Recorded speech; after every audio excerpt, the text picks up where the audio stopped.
ideia parte do fato de que o Brasil é o país campeão mundial em incidência de raios. São cerca de 50 milhões de raios por ano em nosso país.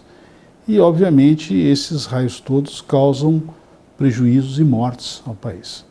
Então, existe, além da pesquisa científica de compreender, vamos dizer assim, como são as características dos raios em detalhes, os raios que eu poderia dizer, os raios brasileiros, né?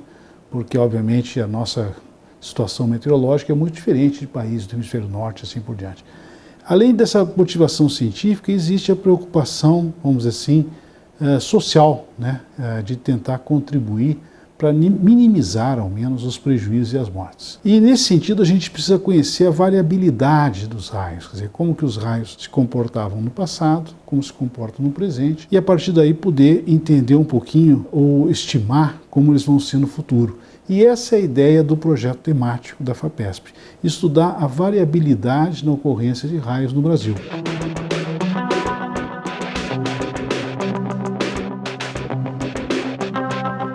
O sistema de previsão, ele começou a ser desenvolvido no meu doutorado. Essa foi a ideia, que era como a gente pode fazer uma previsão de raios, sendo que o raio e as tempestades são fenômenos tão aleatórios e caóticos, a princípio impossíveis de serem previstos na sua totalidade. Então, a ideia inicial era justamente fazer um sistema de previsão com base apenas em parâmetros meteorológicos, que seriam fortes indicadores da ocorrência de tempestades com descargas atmosféricas. E o modelo que nós escolhemos para obter esses parâmetros meteorológicos que iriam compor o sistema de previsão é o modelo Weather Research and Forecasting, a sigla WRF, que é um modelo que hoje está sendo extensivamente utilizado no mundo para a previsão de tempo operacional.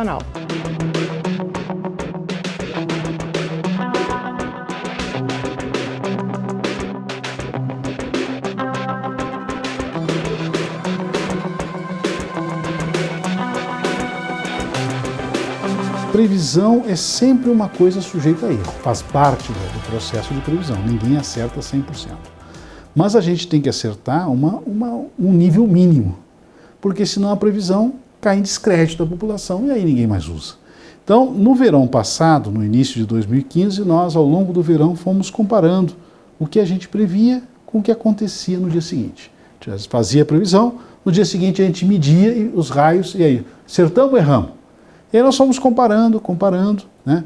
A nossa, vamos dizer, expectativa era talvez ter um nível de acerto de 70%, 80%, né?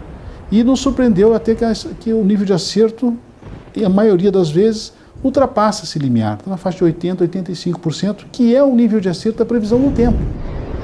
O sistema de previsão de raios, ele não fornece a quantidade de raios. O sistema, ele indica as regiões que têm potencial para a ocorrência de raios. Então aqui a gente tem um exemplo do mapa de previsão de raios, onde as regiões que tendem mais para as cores quentes indicam uma probabilidade maior e aquelas para as cores frias uma probabilidade menor. Então, por exemplo, aqui a gente pode perceber que essa parte da região sudeste e sul do Brasil existe uma probabilidade maior de ocorrência de raios. Então, o que eu consigo entender? Que essas regiões são regiões mais prováveis que o raio aconteça. Não necessariamente essas cores querem dizer a intensidade de raios, que aqui ocorrerá mais raios, por exemplo, que na região nordeste.